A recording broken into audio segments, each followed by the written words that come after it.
Hello friends, welcome to my channel my unique academy. Friends, हम लोग पढ़ रहे थे प्राइड एंड प्रेजुडिस, जो कि एक नॉवेल है जेन ऑस्टन का। और इसमें अभी तक हम लोगों ने 17 चैप्टर पढ़ लिए हैं। लगभग 50 और 60 के आसपास इसमें चैप्टर हैं टोटल। तो मैंने आपको बताया था टोटल आपको पढ़ाऊँगा ये पूरा जो नॉवेल है, इसको लाइन बाय लाइन पढ़ाऊँगा। तो 17 चैप्टर हम लोगों ने पढ़ लिए, उसके आगे हम लोग को पढ़ना है। तो चलिए हम लोग शुरुआत करते हैं। और चैप्टर इसके छोटे छोटे मैंने आपको बताया था, तो जल्दी से हम लोग इसको कंप्लीट कर लेते हैं। Chapter 18, Elizabeth was disappointed to find that Wickham was not present at the ball.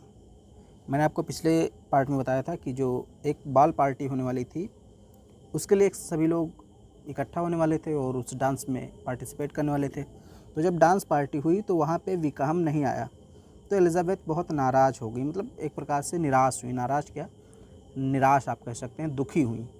वही चीज़ यहाँ पे है। Elizabeth was disappointed. एलिजाबेथ बहुत दुखी थी, निराश थी। टू फाइंड, ये पा करके, दैट की Wickham was not present at the ball, यानी विकहम बॉल पार्टी में यानी डांस में उपस्थित नहीं था। ये जान करके एलिजाबेथ बहुत दुखी हुई। शी वॉज टोल्ड, उनको बताया गया, दैट की he had gone to London on business, उनको बताया गया कि वो लंदन गया है किसी व्यापार के मामले में, बिजनेस के मामले में, यानी कोई काम था। ओके, तो वही चीज़ यहाँ पे लिखा गया है।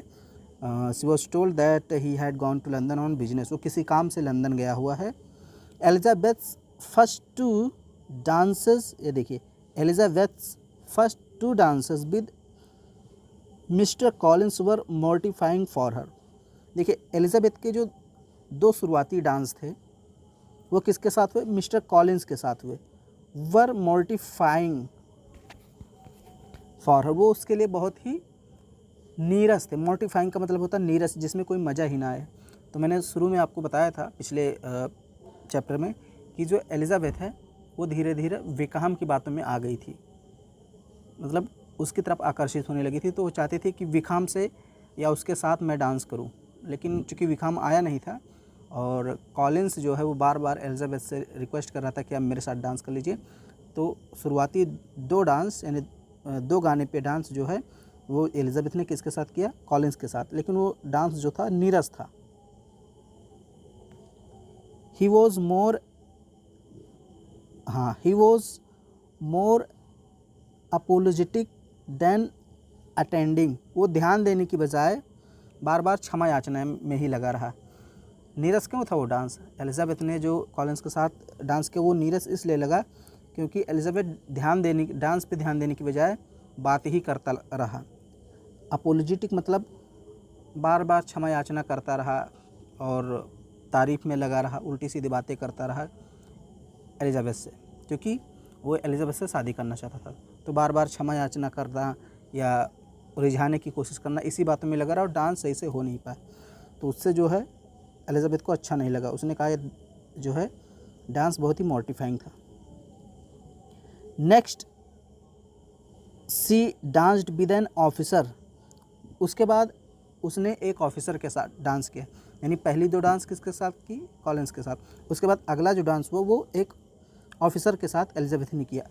एंड और आस्क्ड हिम, उससे पूछा, अबाउट विकहम के बारे में, यानी उस ऑफिसर से एलिजाबेथ ने विकहम के बारे में पूछा। फिर देखें, आफ्टर द डांस के बाद, when she was talking to Charlotte, जब वो शार्लॉट से बात कर रही थी, यानी एलिजाबेथ की दोस्त थी शार्लॉट लुकास, तो उसके साथ जब एलिजाबेथ बात कर रही थी, डांसी केम, तो डार्सी वहाँ पे आ गया। And proposed for a dance, और एक डांस के लिए प्रपोज कर दिया, यानी एक डांस के लिए कहा। डार्सी ने एलिजाबेथ से कहा कि क्या आप मेरे साथ एक डांस कर सकती हैं विधर उससे। She herself was surprise to accept his proposal, वो खुद आश्चर्यचकित थी उसका प्रपोजल एक्सेप्ट करके, यानी एलिजाबेथ ने उस प्रपोजल को एक्सेप्ट कर लिया जो डार्सी ने कहा था, यानी डांस करने के लिए तैयार हो गई। लेकिन वो आश्चर्यचकित थी कि मैं कैसे एक्सेप्ट कर ली। जैसे होता नहीं, कभी कभी कोई किसी काम के लिए आप रोक नहीं पाते हैं अपने आप को और कहते हैं कि मैं जवाब में जो है कि मना नहीं कर पाया, तो ऐसे ही जब डार्सी ने रिक्वेस्ट किया एलिजाबेथ से कि आप मेरे साथ डांस कीजिए, तो जो है कि एलिजाबेथ थी वो मना नहीं कर पाई और डार्सी के साथ भी डांस करने लगी। They try to get the better of each other during the dance. Dance के दौरान दोनों एक दूसरे के पास आने का काफ़ी ज़्यादा प्रयास कर रहे थे, यानी एक दूसरे को समझने का, जानने का प्रयास कर रहे थे। क्योंकि डांस कर रहे थे तो आप समझ सकते हैं क्या हुआ होगा। Elizabeth referred to Wickham. Elizabeth ने विकहम की बात छेड़ दी, यानी विकहम की बात करनी शुरू कर दी ड्यूरिंग कन्वर्सेशन, बातचीत के दौरान।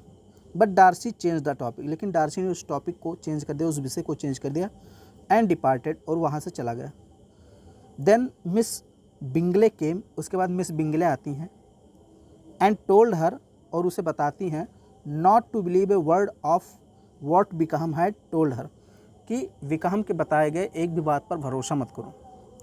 मैंने आपको बताया था पिछले वाले पार्ट में कि जो विकहम है वो डार्सी के बारे में बहुत गलत चीज़ें एलिजाबेथ को बताता है और एलिजाबेथ विकहम की बात मान भी लेती है।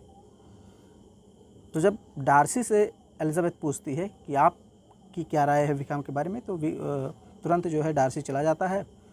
और उसके बाद मिस बिंगले आती हैं। मिस बिंगले कहती हैं कि विकहम ने जो भी कुछ डार्सी के बारे में बताया वो सब गलत है, उस पर आप विश्वास मत कीजिए। शी देन टोल्ड दैट, फिर उसने बताया कि इट वॉज विकहम, ये विकहम ही था, who had treated Darcy in a most shameful manner, जिसने डार्सी के साथ बहुत बदतमीजी की है, बहुत गंदे से व्यवहार किया, यानी बहुत भद्दा व्यवहार किया है। किसने बताया? मिस बिंगले ने। मिस बिंगले ने बताया कि ये जो विकहम है इसने डार्सी के साथ बहुत बुरा व्यवहार किया, बहुत बुरा बर्ताव किया है। शी सेड दैट, उसने कहा कि Wickham had concealed the fact from her. Wickham had concealed, Wickham ने छिपाया, कंसील्ड का मतलब छिपाना, विकहम ने छिपाया था, द फैक्ट मतलब तथ्य यानी सच्चाई, फैक्ट का मतलब सच्चाई, तथ्य। किसने कहा? मिस बिंगले ने एलिजाबेथ से कहा कि विकहम ने तुमसे सच्चाई छुपाई है, तथ्य छुपाया है, फ्रॉम हर मतलब उससे, यानी एलिजाबेथ से। That he was the son of steward of Darcy's father, उसने बताया कि वो डार्सी के पिता के स्टीवार्ड का बेटा है। स्टीवार्ड कोई पद होता होगा, मुझे नहीं पता है। तो उसने बताया कि डार्सी के पिता के स्टीवार्ड के सन थे, यानी विकहम कौन था? डार्सी के पिता के स्टीवार्ड का बेटा था। एलिजाबेथ रिप्लाइड कोल्डली, एलिजाबेथ ने धीरे से जवाब दिया दैट की Wickham had withheld nothing from her.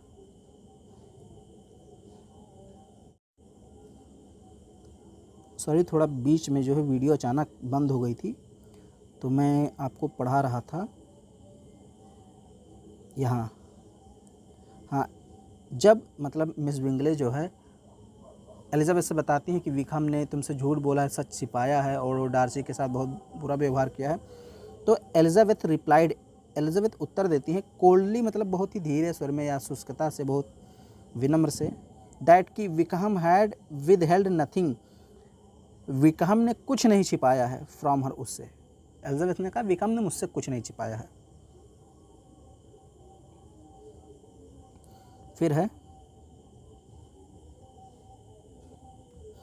Mister Collins was overjoyed, mister Collins बहुत ज़्यादा आश्चर्यचकित हुआ टू डिस्कवर, ये जान करके that Darcy was the nephew, कि डार्सी भतीजा है of lady Catherine de Bourgh, lady Catherine de Bourgh का। यानी जब मिस्टर कॉलिंस को ये पता चला कि जो डार्सी है वो लेडी कैथरीन डी बॉर्ग का भतीजा है, तो उसको बहुत ज़्यादा आश्चर्य हुआ। ही इंसिस्टेड, उसने दबाव दिया, ऑन इंट्रोड्यूसिंग, परिचय कराने पर, हिमसेल्फ स्वयं का, टू डार्सी, डार्सी से। आल दो, हालांकि Elizabeth begged him not to do so, ऐसा करने से मना कर दिया। देखिए, जब कॉलिंस को पता चलता है कि हमारी मालकिन का भतीजा ही है डार्सी, तो चाहता है कि उसका परिचय डार्सी के साथ कराया जाए। लेकिन एलिजाबेथ मना कर देती है ऐसा करने से। ही वेंट टू डार्सी, वो डार्सी के पास गया, and addressed and Darcy answered him with distant civility. He went to Darcy, वो डार्सी के पास गया, एंड एड्रेस्ड, और उससे बातचीत किया, यानी उसको संबोधित किया, मतलब संबोधित करने का मतलब बातचीत करने का मतलब हाथ मिलाया होगा या कोई भी नमस्कार वगैरह किया होगा। एंड डार्सी आंसर्ड हिम, और डार्सी ने उसका उत्तर दिया विद डिस्टेंट सिविलिटी, बड़े ही विनम्रता से, यानी अच्छे के साथ, बहुत ही अच्छे से अच्छा व्यवहार किया और उसका उत्तर दिया। ड्यूरिंग सपर, रात के भोजन के दौरान, एलिजाबेथ वॉज पेन्ड, एलिजाबेथ थोड़ा परेशान हो गई, दुखी हुई। टू फाइंड हर मदर, अपनी माता को देख कर या पा करके, स्पीकिंग फ्रीली, वो बोल रही थी फ्रीली, स्वतंत्र रूप से, टू लेडी लूकास, लूकास से, about James match with Bingley, James और बिंगले की शादी के बारे में। मतलब जो मिसेस बेनेट थी, यानी कि एलिजाबेथ की माँ थी, वो लूकास से बहुत खुलकर बात कर रही थी, किसके बारे में, जेन और मिस्टर बिंगले की शादी के बारे में। तो ये देख करके एलिजाबेथ बहुत ज़्यादा दुखी हुई कि मेरी माँ तो पगला गई है एकदम, इतना कौन बात करता है खुल करके। Darcy sitting opposite to them, Darcy भी उनके पास बैठा था, अपोजिट मतलब विपरीत, यानी कि पास में ही बैठा था, मुंह दूसरी तरफ किया था।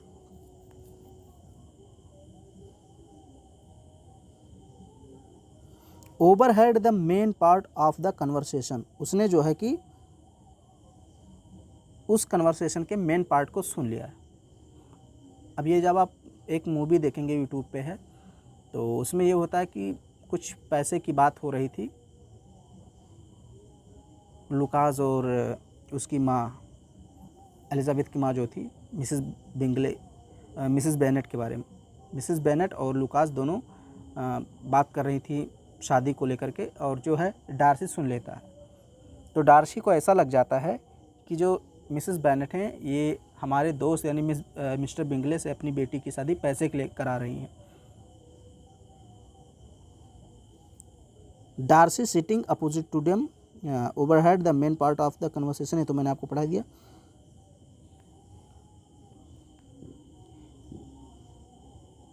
इन वेन का मतलब बेकार ही, कोई फ़ायदा ना हो जिससे, बेकार ही। Did Elizabeth try to make her mother, उसने अपनी माता को प्रयास किया स्पीक, बोलने के लिए, इन लो टोन्स, स्लो आवाज़ में, यानी चूँकि जो उसकी माँ थी मिसेस बेनेट, वो बहुत तेज़ी से बोल रही थी और लुकास से बात कर रही थी शादी को लेकर के। तो एलिजाबेथ ट्राई करती है, प्रयास करती है कि उसकी माँ धीरे आवाज़ में बात करे, क्योंकि डार्सी बैठा था और सब सुन रहा था। She felt very much ashamed and angry, वो बहुत ही शर्मिंदा महसूस करती है और गुस्सा भी हो जाती है एलिजाबेथ अपनी माँ से। शी आल्सो फेल्ट पेन, उसको दुख हुआ, टू सी हर सिस्टर, अपनी सिस्टर को देख करके, मैरी को, यानी उसकी एक सिस्टर थी मैरी एलिजाबेथ की, तो उसको देख करके दुख हुआ, निराशा हुई। प्रिपेयरिंग टू इंटरटेन, वो तैयारी कर रही थी मनोरंजन का, the company with her singing, अपने गाने से गा करके, यानी कि जो उसकी एक माँ थी वो तो बातें कर रही थी और खुल करके बातें कर रही थी जोर जोर से, उधर वो एलिजाबेथ उधर शर्मिंदा महसूस कर रही थी, और एक तो इधर इसकी जो बहन थी मैरी, वो सभी के साथ मिलकर गाना गाने वाली थी, तो उसको देखकर भी एलिजाबेथ को गुस्सा आने लगा। Mary sang in a weak voice, Mary जो गाती थी वो बहुत ही कमज़ोर आवाज़ में गाती थी, एंड अफेक्टेड मैनर, और बहुत ही बेकार तरीके से, मतलब स्वर लय ताल जो भी है उसका ठीक नहीं था। And did not know when to stop, और उसको ये भी नहीं पता था कि रुकना कब है, यानी जब आप गाना गाते हैं तो उसमें ये पता होता है ना कि कब आपको तेज़ आवाज़ में बोलना है, कब स्लो बोलना है, कब रुकना है, कब उतार करना है, कब चढ़ाव करना है। तो मैरी को ये कुछ नहीं पता था और वो गाना गाने वाली थी सबका मनोरंजन करने के लिए। तो इसलिए जो है एलिज़ाबेथ उससे भी गुस्सा थी कि अभी तो मेरी माँ ही बेइज्जती करा रही है, अभी ये मेरी बहन भी कराएगी मेरी बेइज्जती। She might go on singing, वो गाना जारी रख सकती है। मतलब अगर वो गाएगी, एलिज़ाबेथ को लगा कि अगर कहीं ये गाना शुरू कर देगी मैरी तो ये गाती ही रहेगी। वही चीज़ लिखा, she might go on singing all night, पूरी रात, वो पूरी रात गाती ही रहेगी, उसको रुकना आता ही नहीं। Elizabeth looked appealingly at her father, Elizabeth ने अपील करते हुए अपनी पिता की तरफ देखा। अपील करते हुए मतलब थोड़ा सा संकेत देते हुए, क्या संकेत देते हुए? टू स्टॉप हर, कि उसको रोको। यानी एलिज़ाबेथ ने अपने पिता की ओर थोड़ा सा अपीलीय संकेत किया, मतलब एक प्रकार से अपील किया कि पापा कम से कम आप रोकिए तो मैरी को, देखिए कैसे पागलों की तरह गाने जा रही है। हर फादर आस्क्ड मैरी, उसके पिता ने मैरी से कहा टू लीव द पियानो, कि पियानो से दूर हट जाओ, पियानो छोड़ो। यानी कि जब एलिज़ाबेथ ने अपने पिता से कहा कि रोकिए, तो उसके पिता जो कि एलिज़ाबेथ से प्यार करते ही थे, तो उसने पिताजी की मतलब जब पिताजी से कहा तो पिताजी ने उसको मैरी को मना कर दिया कि आप पियानो से हटो तुम। Lydia and kitty were noisy, Lydia और किट्टी जो थे वो बहुत ही शोर शराबा मचा रहे थे। And excited with their friends, और अपने दोस्तों के साथ बहुत ज़्यादा एक्साइटेड थे, मतलब खुश थे।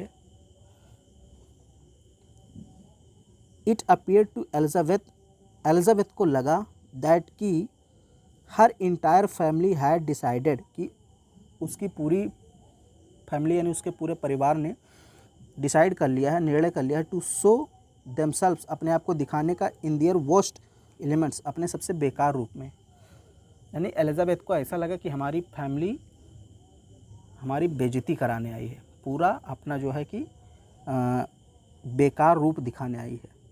But unaware of Elizabeth's agony, Mrs. Bennet was happy and sure that Jane would be married to Bingley and another daughter of to Mr. Collins. लेकिन